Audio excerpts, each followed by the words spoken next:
राधे राधे भक्तजनों, आइए हम जानते हैं अमलकी एकादशी का पूजा विधि कब है।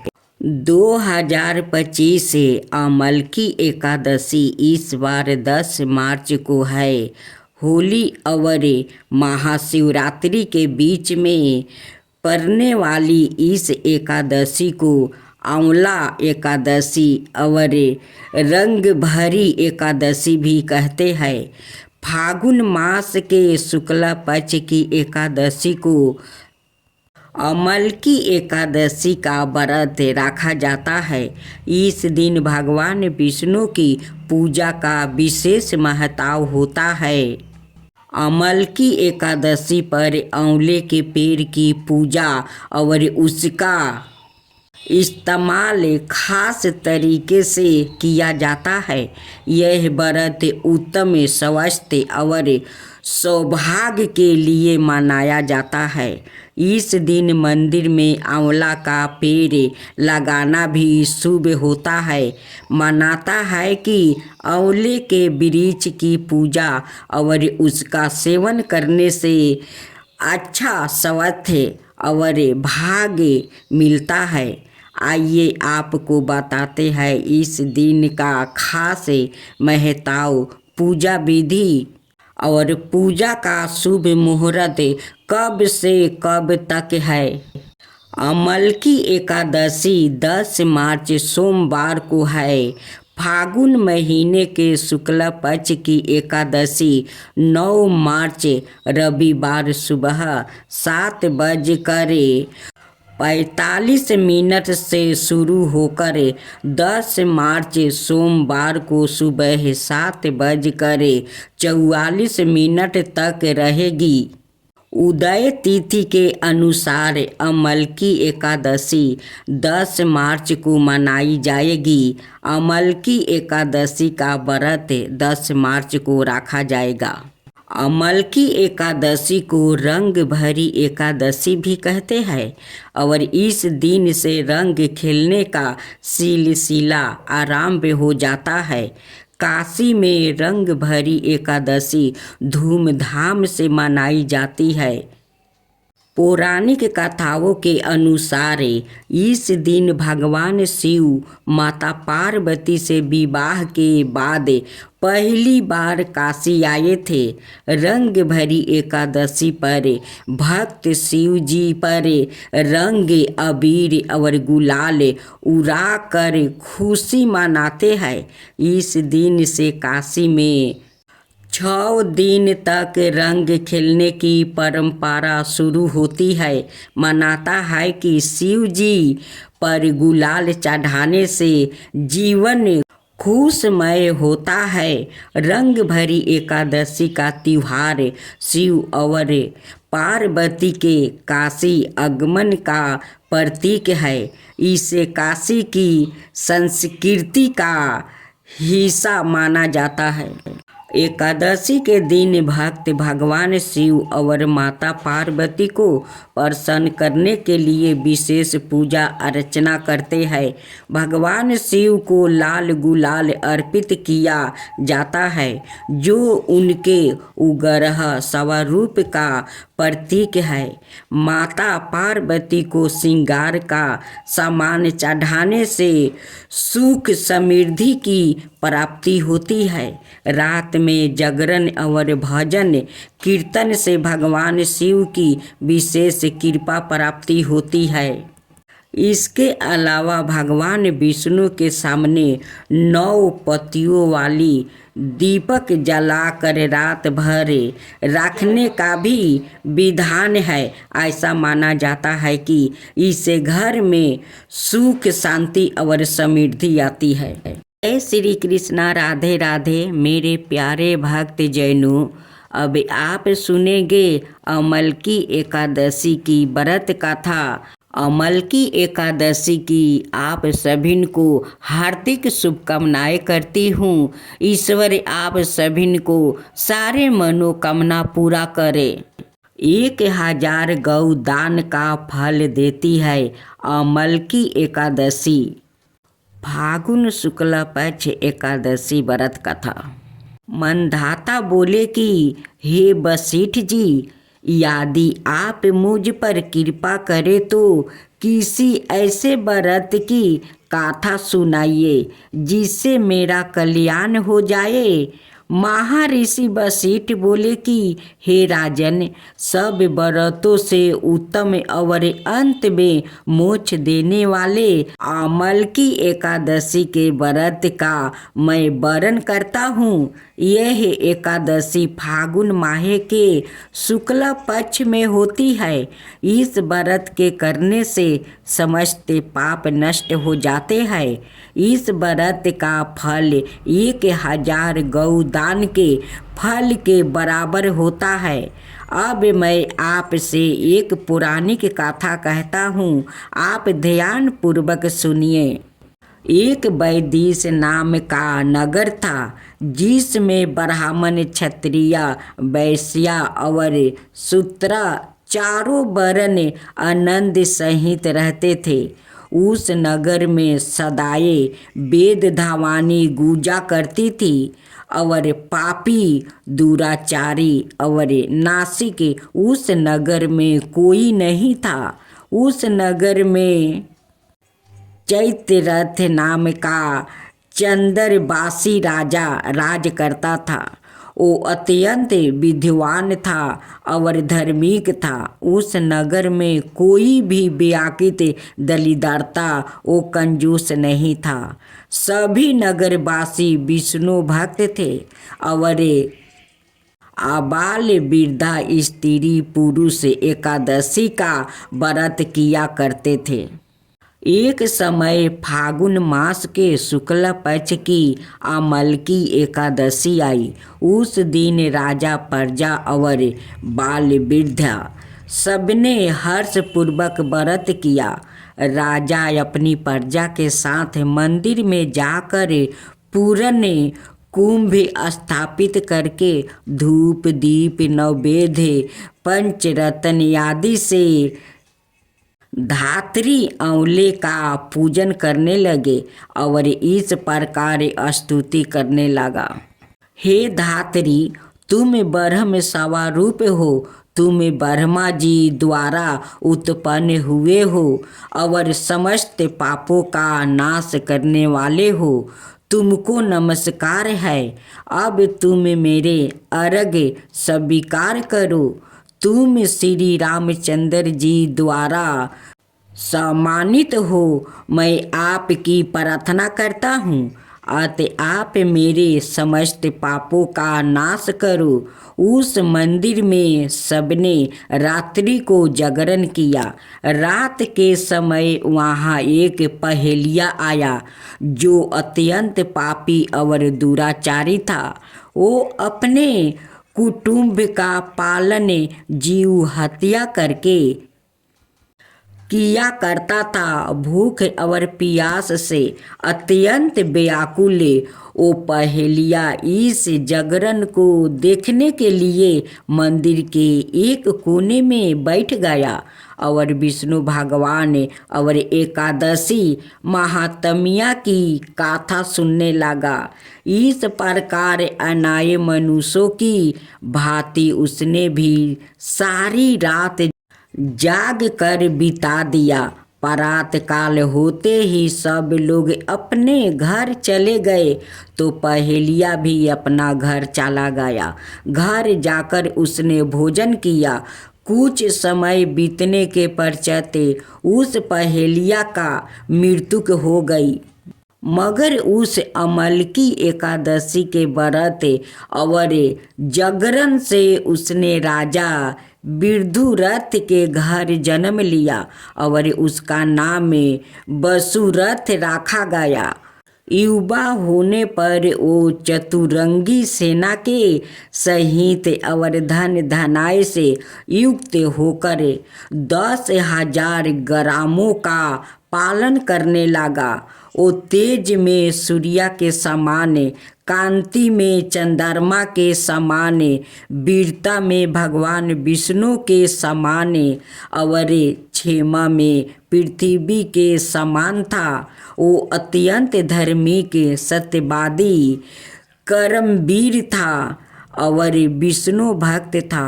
वो प्रजा का समान भाव से पालन करता था। दान देना उसका नित्य कर्तव्य था। एक दिन राजा शिकार खेलने के लिए गया। दैयोग से वो मार्ग भूल गया और दिशा ज्ञान ना रहने के कारण उसी वन में एक वृक्ष के नीचे सो गया। थोड़ी देर बाद पहाड़ी मलेच्छ वहाँ पर आ गया और राजा को अकेला देख कर मारो मारो शब्दों कहते हुए राजा की ओर दौड़े।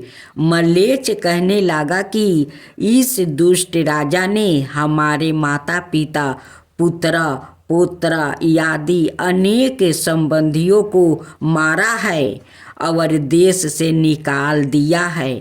अतः इसको अबर से मारना चाहिए। ऐसा कहकर वो मलेच्छ उस राजा को मारने दौड़ा और अनेक प्रकार के अस्त्र शस्त्र उसके ऊपर फेंका। वो सब अस्त्र शस्त्र उनका बार पुष्पा के समान प्रतीत होता है। अब उन मलेच्छों के अस्त्र शस्त्र उल्टा उन्हीं पर प्रहार करने लगा, जिससे वो मूर्छित होकर गिरने लगा। उसी समय राजा के शरीर से एक दिव्या स्त्री उत्पन्न हुई। वो स्त्री अत्यंत सुंदर होते हुए भी उसकी बिरकुटी टेढ़ी थी। उसकी आँखों से लाल लाल अग्नि निकल रही थी, जिससे वो दूसरे काल में समान प्रतीत होती थी। वो अस्त्र मलेच्छों को मारने दौड़ी और थोड़ी ही देर में उसने सब मलेच्छों को काल के गले में पहुंचा दिया। जब राजा सोकर उठा तो उसने मलेच्छों को मारा हुआ देखकर कहा कि इन शत्रुओं को किसने मारा है?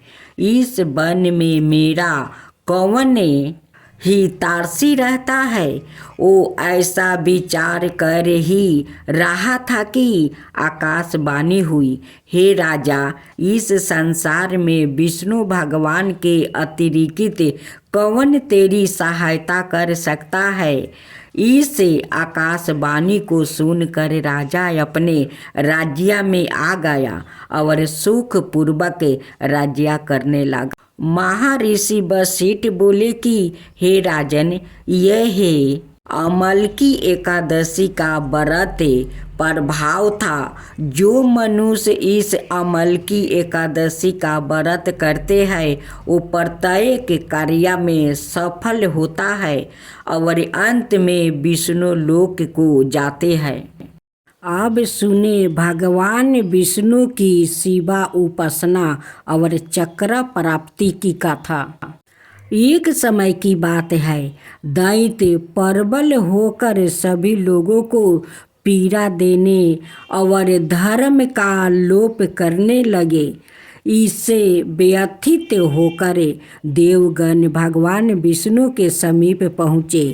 श्री हरि ने पूछा, देवताओं, इस समय तुम्हारे आने का क्या कारण है?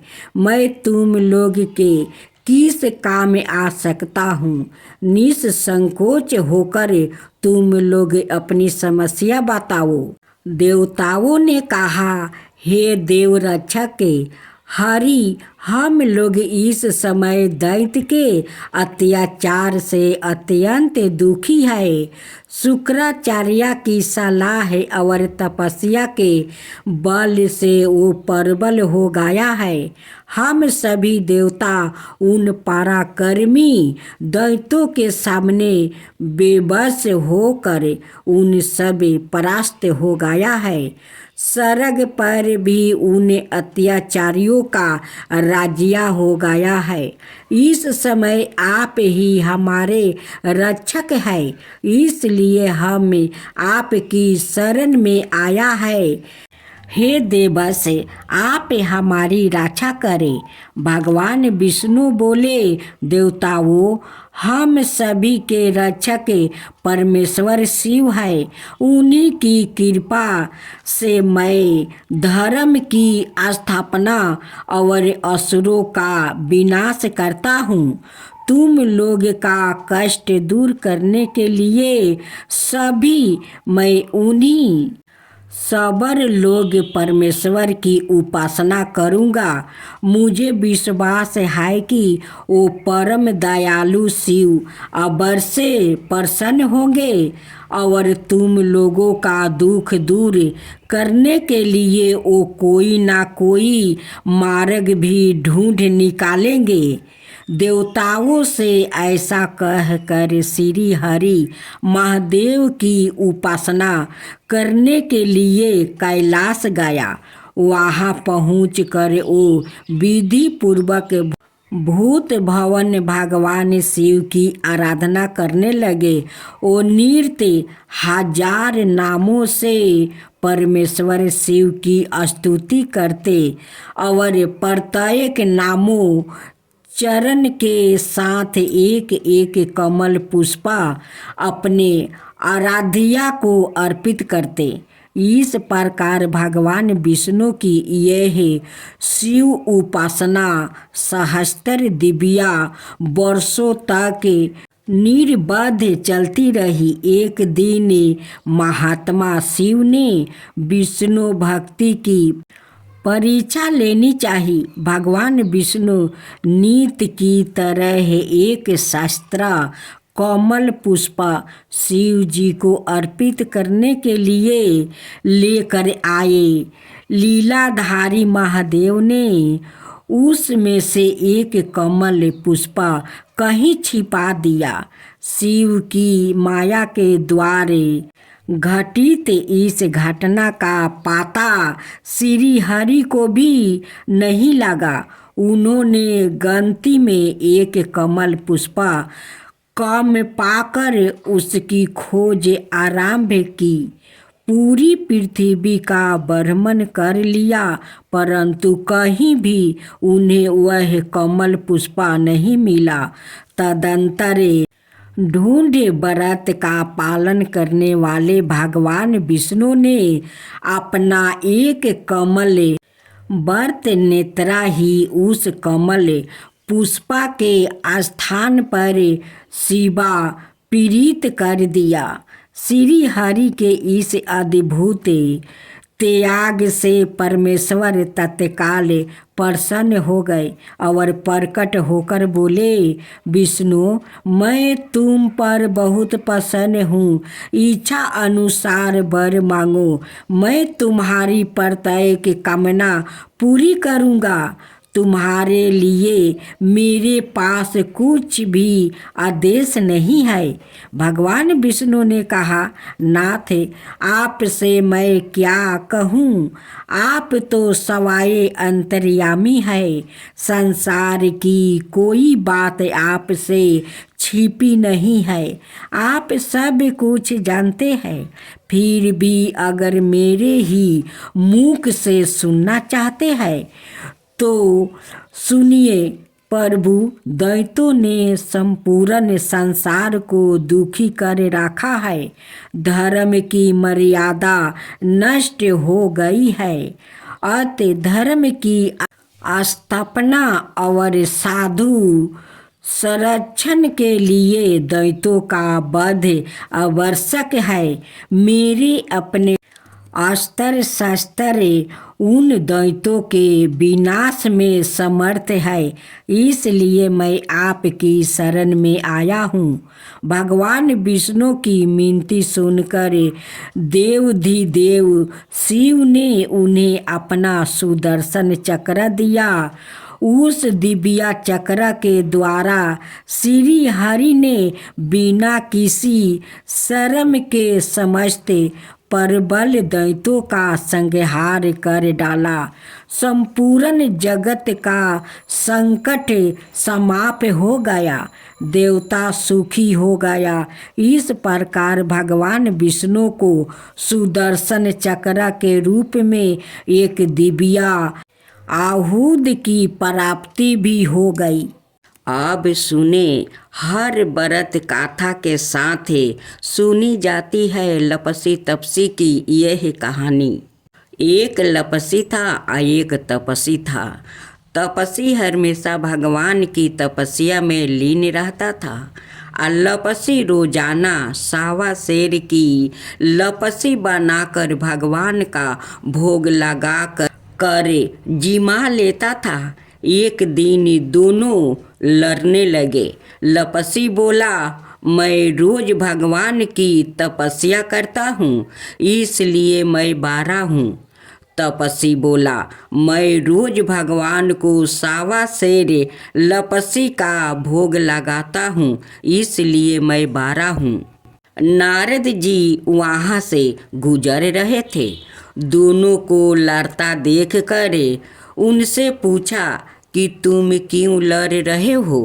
तपसी ने खुद के बारा होने का कारण बताया और लपसी ने अपना कारण बताया। नारद जी बोले, तुम्हारा फैसला मैं कर दूंगा। दूसरे दिन लपसी और तपसी नहा कर अपनी रोज की भांति करने आए तो नारद जी ने छुप कर 1.25 करोड़ की एक एक औंठी उन दोनों के आगे रख दिया। लपसी की नजर जब औंठी पर पड़ी तो उसने चुपचाप औंठी उठाकर अपने नीचे दबा लिया।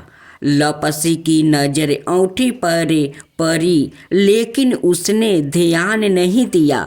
भगवान को भोग लगाकर लपसी खाने लगा। नारद जी सामने आए तो दोनों ने पूछा कि कौन बारा है। तो नारद जी ने तपसी से खारा होने को कहा। वो खारा हुआ तो उसके नीचे दबी औंठी दिखाई पड़ी। नारद जी ने तपसी से कहा, तपस्या करने के बाद भी तुम्हारी चोरी करने की आदत नहीं गई, इसलिए लपसी बारा है और तुम्हें तुम्हारी तपस्या का कोई फल भी नहीं मिलेगा। तपसी शर्मिंदा होकर माफ़ी मांगने लगा। उसने नारद जी से पूछा, मुझे मेरी तपस्या का फल कैसे मिलेगा। नारद जी ने कहा, यदि कोई गाय और कुत्ते की रोटी नहीं बनाएगा तो फल तुझे मिलेगा। यदि कोई ब्राह्मण को भोजन करवा कर दक्षिणा नहीं देगा तो फल तुझे मिलेगा। यदि कोई साड़ी के साथ ब्लाउज नहीं देगा तो फल तुझे मिलेगा। यदि कोई दिए से दिए जलाएगा तो फल तुझे मिलेगा। यदि कोई सारी कहानी सुने लेकिन तुम्हारी कहानी नहीं सुने तो फल तुझे मिलेगा। उसी दिन से हर व्रत गाथा कहानी के साथ लपसी तपसी की कहानी भी सुनी और कही जाती है। आप सुने एकादशी की आरती। ओम जय एकादशी माता मैया, जय एकादशी माता, जय एकादशी माता। विष्णु पूजा व्रत को धारण कर सकती मुक्ति पाता। तेरे नाम गिनाऊं देवी, भक्ति प्रदान करनी। गुनी गर्भ को देवी माता, शास्त्रों में बरनी। मार्ग शीश के कृष्णा पक्ष में उत्पन्न होती। शुक्ल पक्ष में मोक्षदायिनी, पापों को धोती। पूसी मास के कृष्ण पक्ष की सफला नाम कहावे। शुक्ल पक्ष में होए पुत्र राधा आनंद अधिक रहे। नाम षष्ठीला माघ मास में कृष्ण पक्ष आवे। शुक्ल पक्ष में जाया कहावे विजाया सादा पावे। विजाया फागुन कृष्ण पक्ष में शुक्ला आमल की। पाप मोचनी कृष्ण पक्ष में चैत्रा मास बल की। चैत्रा शुक्ल में नामे कदमा धन देने वाली। नाम बरथुनी कृष्ण पक्ष में बैसाखी महाउली। शुक्ल पक्ष में होए मोहिनी अपरा ज्येष्ठ कृष्णा पक्षी। नाम निर्जाला सब सुख करनी शुक्ला पक्ष रखी। योगिनी नाम आषाढ़ में जानो कृष्ण पक्ष बरनी। देवसायिनी नाम कहावे शुक्ला पक्ष धरनी। कमी का श्रवण मास में आवे कृष्ण पक्ष कहिए। सौरन शुक्ला होए पुत्र राधा आनंद से रहिए। आजा भाद्रपद कृष्ण पक्ष की बरथुनी शुक्ला पक्ष इंदिरा। आश्वन कृष्ण पक्ष में व्रत से भवसागर निकला। पाप कुसा है शुक्ल पक्ष में पाप हरनहारी। राम मासे कार्तिक में आवे सुखदायक भरी। देवथान शुक्ल पक्ष की दुखी न सक मैया। लोध मास की करू मिनती पार करो नैया। शुक्ल लोध में होए पद्मिनी दुख दरिद्र हरनी। परमा कृष्ण पक्ष में होती जन्म मंडल करनी। जो कोई आरती एकादशी की भक्ति सहित गावे। जन रघुनाथ सरग का बास निश्चय ओ पावे।